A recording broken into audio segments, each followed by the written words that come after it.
And you start to take the power back into your hands without living from circumstances, from the things that we lack and the things that we see in our day-to-day. We can create a beautiful life, and it doesn't have to be hard, because I grew up thinking life has to be hard, we gotta hustle, we have to grind, and this was it. Welcome to the Adriana Ostapenko podcast. I'm here with a really good friend of mine, Jackie. I feel like you know the love I have for you. I feel like you know that, but I want to reiterate like how amazing our friendship has been over the last few years. How it's been so fun to see you grow, to see you develop, and I'm sure like it's been so fun to like rub off of each other and like be inspired and connected and like pour into each other's lives. So I'm so excited that you're here. Jackie's an amazing real estate investor. She owns with her husband a business, as well as she is a coach and really works with people and women to allow them to see themselves for who they are. And we'll definitely dive into that as well. So welcome, Jackie. Thank you so much for having me. I'm so excited to be here. We have so much to talk about. And I just want to say, like, when I met you, I had never known a level of friendship that went so deep, because I never had people in my life that really poured into me. And that was the starting of how I started to see myself. So thank you for that. Oh, that gave me shivers. Thank you. Tell us a little bit about who you are and what you're focusing on right now. Yes. So I am a real estate investor. That's where I started, to now a self-image mindset coach. I found that through my journey through real estate, it led me to this passion of wanting to help people overcome their limiting beliefs. We are only as strong and powerful as our minds. So if we keep telling ourselves that we're not good enough, we're never going to get forward in life. So I've come to realize just how important it is to have a strong mindset, to have goals that you're working towards. And it all came about because of real estate.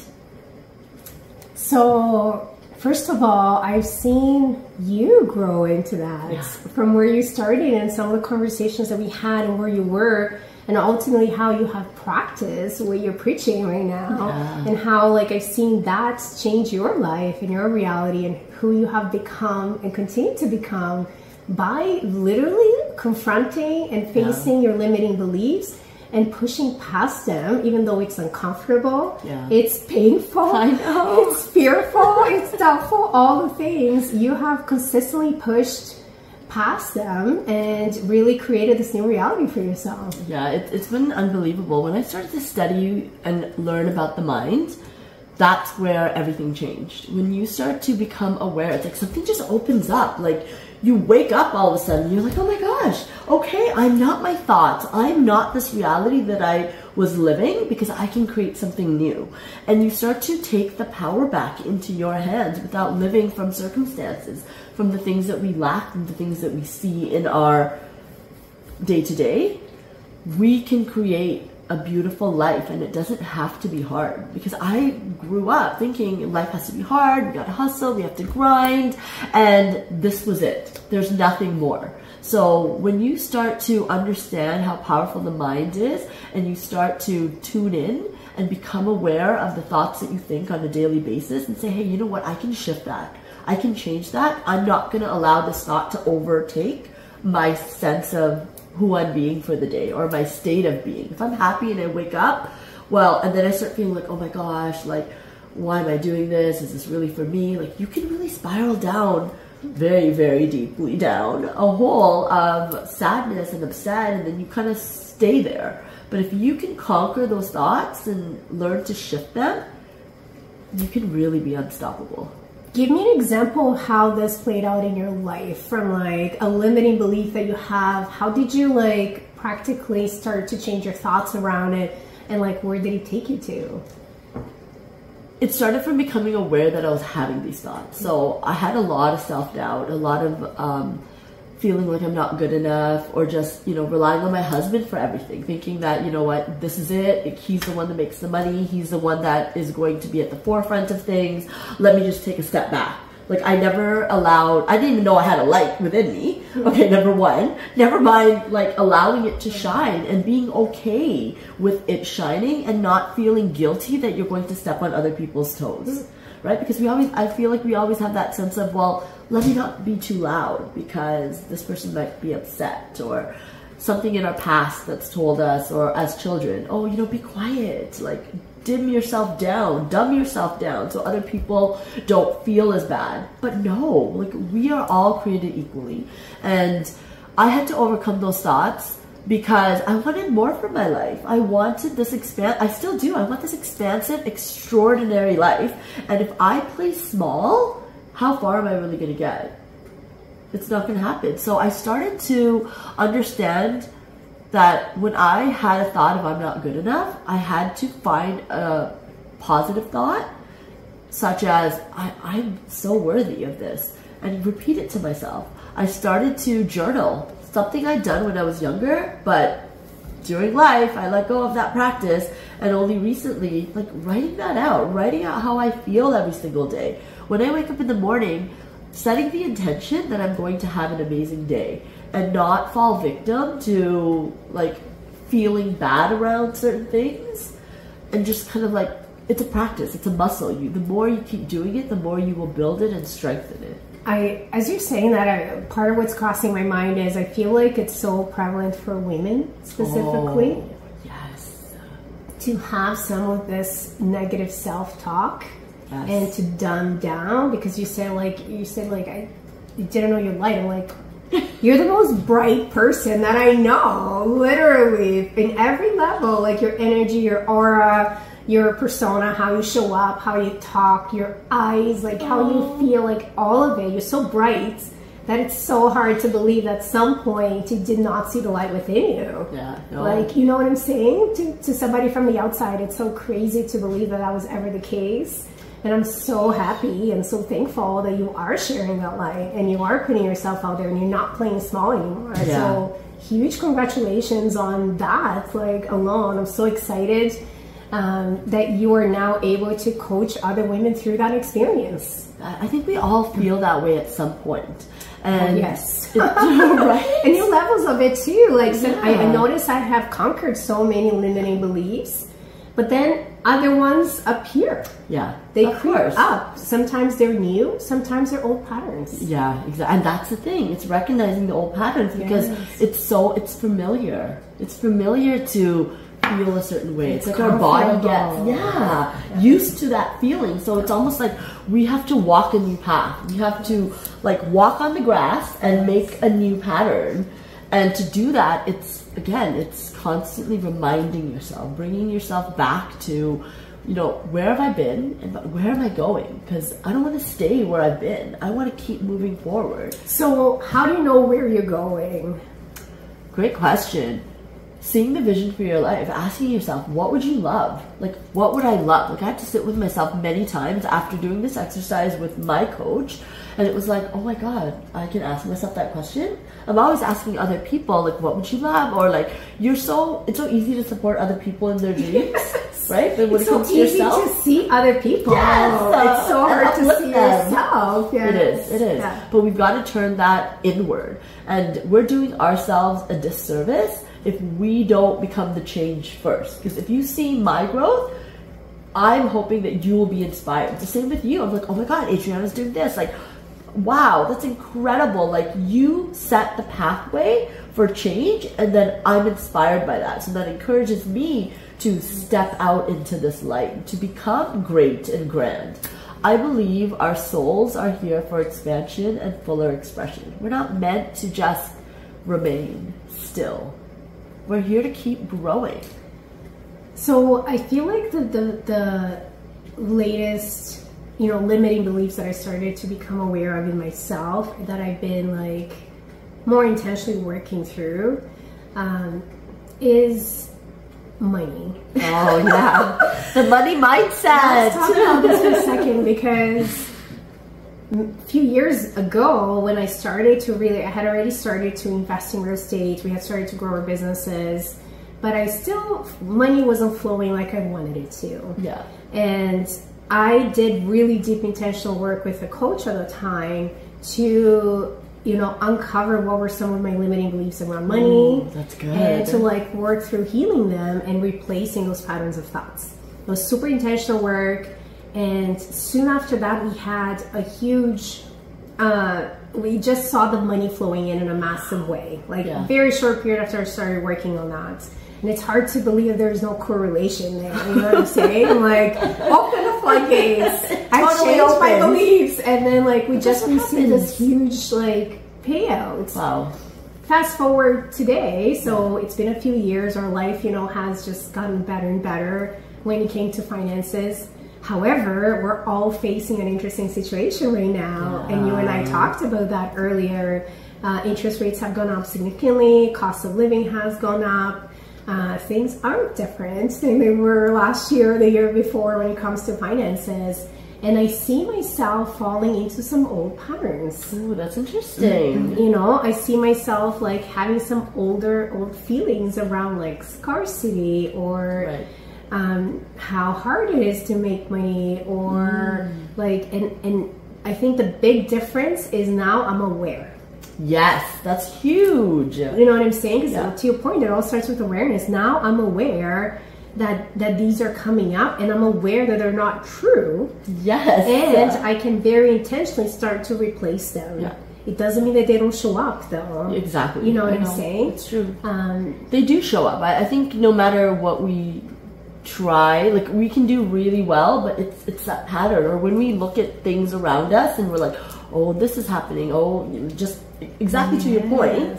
Then you start feeling like, oh, maybe it's a little harder than I thought. Yes. And it's like you have to stop that thought. And you're like, no, how can I ground myself and say, okay, well, this is just a period of what's happening outside of me, but let me control how I feel about the money. The money's still gonna flow, and sometimes it shows up in different ways than what we expect. And we have to not be tied to the outcome of that gripping, like, oh my God, I need the money's not here, because now we're in lack, right? How can we allow it to just so my question is, how do you maintain or keep yourself with that line of thought when you are observing, you know, your current circumstances, when you are looking at that bank account and you're like, oh my gosh, like this is negative here, we need to shift there, we have this commitment coming up here, because that's really what grips you, is your current constant observation of what is. And it's so hard to look past that to what will be, because that's really what's going to bring that new reality. How do you manage to keep yourself in a good place mentally, especially when it comes to money, when we are all dealing with some, you know, current situations? I know. This is something that I've been currently working on too, because I've had such a lack and scarcity mentality. Always like, oh, I need more money. Oh my gosh, the bank account. But I had, like, this is really recent actually, that I had to start observing a different reality, right? I had to start observing life from, well, the more I serve, the more I can share with other people how, you know, to change their life. What way can I be more helpful to others and not be so tied to like wanting the money and just allowing it to naturally flow.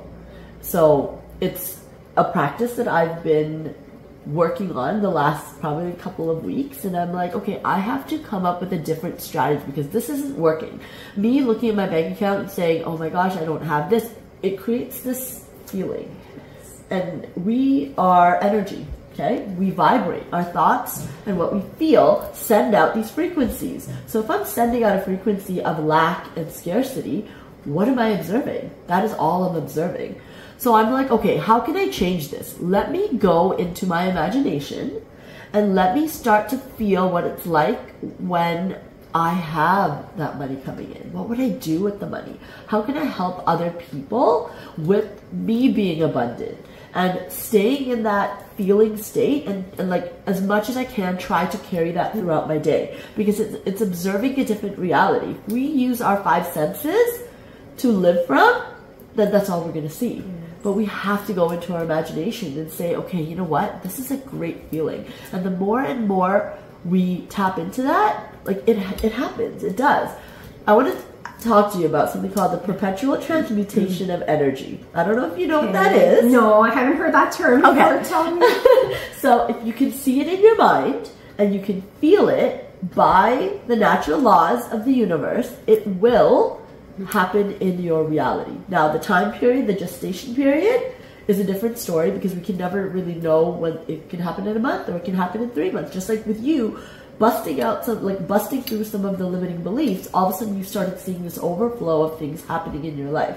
But the more you continue to see it in your mind, the more, I mean, think about it. Everything around us, the phone, the table, was created from somebody's mind. They had to hold the vision of this thing coming into reality. And it did, right? Like the iPhone. It was just from Steve Jobs' mind to create this thing that could, this little computer, and he made it happen. So when we're talking about wealth, it's seeing that you're wealthy, feeling that you're wealthy, and then I feel that you will get the inspired action to step into situations and opportunities that will then bring the wealth to you. So as you move towards it, it's moving towards you. But you can't allow the doubts and the worry to take over, because that's when you will like destroy everything that you've been working towards. So funny. I find, as you're saying, I believe that deeply as well. As you're saying all that, I'm thinking like of my day to day and all the situations that I walk into on a daily basis, of conversations that foster those feelings. Yeah. And I'm thinking, like, I walk into a business conversation where finances are tight, right, and we're like trying to figure out how to pay and how to like adjust things and what we need to manage, how we manage money. And there is, as we're having that conversation, there's this unfortunately feeling of lack, because we're literally discussing how we don't have enough money in a certain bank account, or how a business needs influx of cash, or you know, how there's a delay on receiving funds, or whatever conversation we're having. And I'm thinking, like, how do I influence that situation? How do I influence those conversations that I'm walking into with a different energy and thought process, so that not only I'm coming into feeling differently about it, but I'm influencing my team, and I'm influencing my partners, and I'm influencing like the people around me, that whole vibration and energy, not just for myself, but for everybody involved, so that we can all be in a better, you know, feeling place and vibrational place. And that's really where I've been, and this is what I'm saying, I noticed the patterns and I became aware of them, and I've been consciously ultimately preparing myself as I'm walking into these conversations to come at it with a different feeling and different language and different energy around this conversation, so that everybody feels better by the time we're done talking. I love that. Now, you can't change anybody's understanding or the way they observe the situation, right? Like, you are the only one in control of that. So if you are mentally rehearsing in your mind what this meeting is going to go like and how you want it to go, I think you can kind of like stay in that state, because situations in life, everything we experience is very neutral, right? Like it has no meaning except the meaning that we give it from our own interpretation, through our own understanding, and through the life that we've lived. So if you can go into a situation and allow it to be neutral, and you still remain in that feeling of, hey, you know what, things are going to work out. Like, I have absolute faith, because where in my life has things not worked out? Exactly. Things always end up working out. But what are we in the assumption of? Are we in the assumption that things are not going to work out? Because then that's the energy we're going to bring. And then what do we observe in our reality? Things not working out. But can we hold the assumption that things are going to work out? Yeah, I may not know when, but they will. Or how. The how is never up to us. Right? The how works itself out somehow. But it's holding the assumption, because whatever you assume to be true is going to be your truth, right? So what are you assuming to be true? Are you focused more on, well, let me pay attention to my 3D reality and what everyone's telling me, that, you know, this is happening, that's happening, things are not looking right, because then that's what I'm going to observe? Or can I say to myself, sure, and acknowledge that this is what's happening outside of me, but let me control what's happening within me. And I see and I observe something different. So when I show up to these meetings, I'm still in a good mood.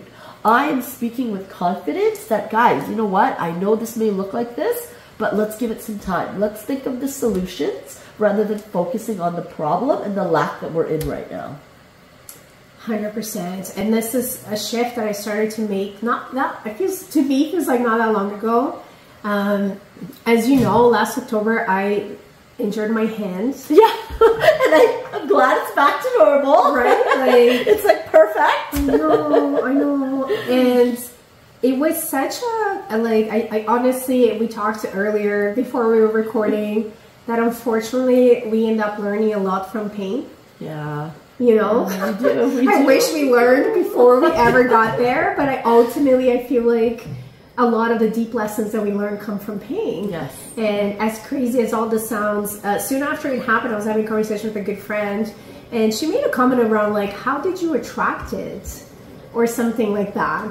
And I felt like she had like stabbed me. Like you did this. I attracted cutting my hand and having to get surgery and not using my hand for 12 weeks. And like, I'm like, holy, like, and I felt like defensive at first because I'm like, oh, I don't know what you're like, you know. Yeah, like what are you trying to say? I brought this on myself? Yeah, and literally that is what she was saying. And I kind of went back into the law of attraction, thinking about that and thinking, honestly, we are attracting everything. We're attracting the good. We're also attracting the bad. Yeah. We're really attracting, like you said, we're creating our own reality every single day that will culminate in something. Yeah. And whatever you living right now, you've attracted from your yesterday. Oh my God, yes. And the day before. Yeah. And so literally, somehow, some way, I did attract that situation to my life.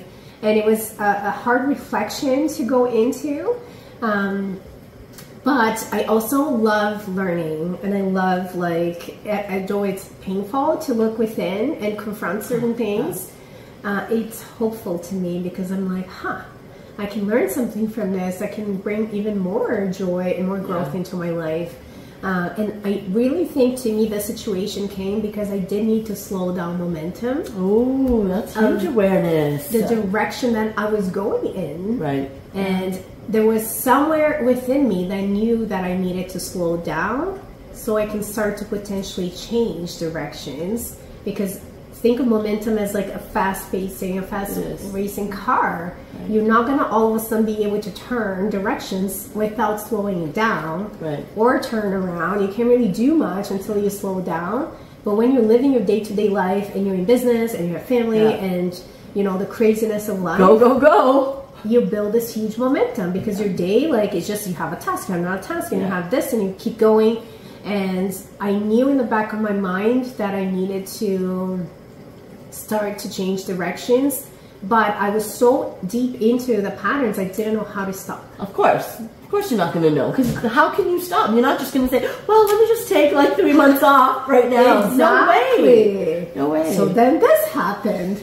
And overnight, I'm like, there's absolutely nothing I can do. I'm like, you're forced now. In pain, in bed, like dealing with surgery, like couldn't do anything. I couldn't eat. I couldn't type.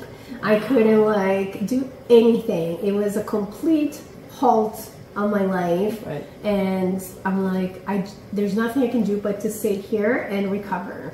Yeah. You know, and it slowed me down enough. Oh my God, I bet it did. As crazy as that is, dealing with that situation, to put things into perspective for me. I love that, yeah. And it really allowed me to start, you know, taking the time to look at things that I needed to look at. Yeah. And to look at different directions that I needed to go in and make space for that in my life. That's huge, right. We have to clear out certain things, karmic energy, to make the space, right? So slowing down, maybe you need to stop doing all the tasks to finally say, oh my gosh, okay, I can get more clarity because I'm sitting here now, not being able to do anything. All you are going to get is clarity. Oh my gosh, that is such a huge awareness, and everything happens for our growth. Yes. Like we have this, as hard as that is I to know, think sometimes, or to accept, right? Because then we go into this like blame of, oh my gosh, like, what did I do? I feel so guilty. But you have to shift your mind and to sit with it for a moment and say, okay, what can I learn from this? What is this trying to show me? And that's every situation in your life, whether you get into a car accident, or whether, you know, just anything, that you have to observe it from like the outside and say, okay, what is this trying to teach me? What lesson is this for me to learn? And so what did you get out of that? What did you get in those 3 months of clarity that maybe moved you forward to where you are right now? Yeah, so I think the biggest thing was I have this bigger purpose within me.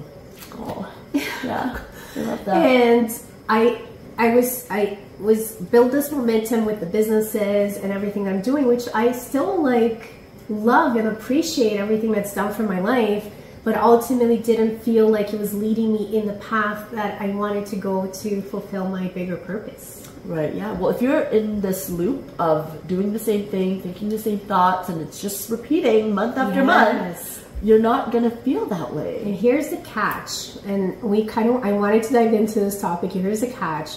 I had been following, as I started to focus on business growth, I started to follow the advice of, you know, business advice from like business coaches and webinars and podcasts and books and all of it, because I'm like, okay, I'm focusing on growing my businesses. Let me listen to what business experts are saying and let me to start to implement what they're telling me to do.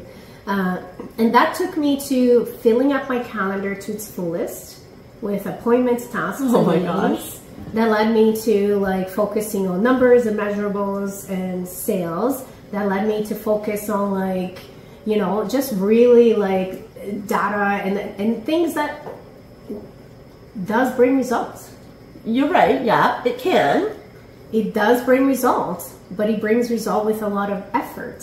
A lot of effort. And a lot of grind, because ultimately that is advice that I was getting. I realized, you know, that I was listening to a lot of male business experts at the end of the day, right? I'm listening to Alex Hormozi, I was listening to Tom Bilyeu, I'm listening to I can name a bunch of other people that I was like listening to their book, reading their books, listening to their advice.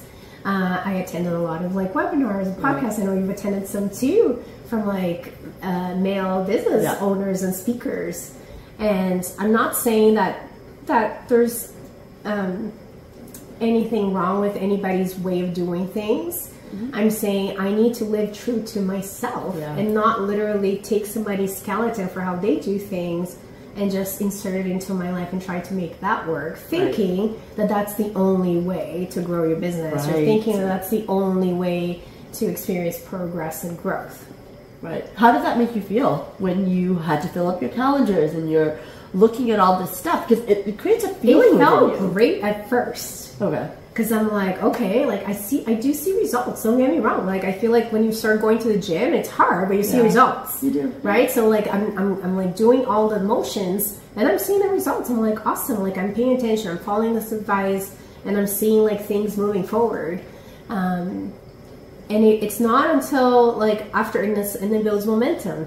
After a certain period of time, I started to realize I'm like, I'm seeing a lot of results, but I'm not feeling as happy there as you go. Was, right. Like feeling like, let's say, a while back. Right. I'm not having as many of those moments of like pure joy and fulfillment and lightness and laughter as I was having before. Right. And that's where I started to realize, I'm like, something feels like different and potentially off. Right.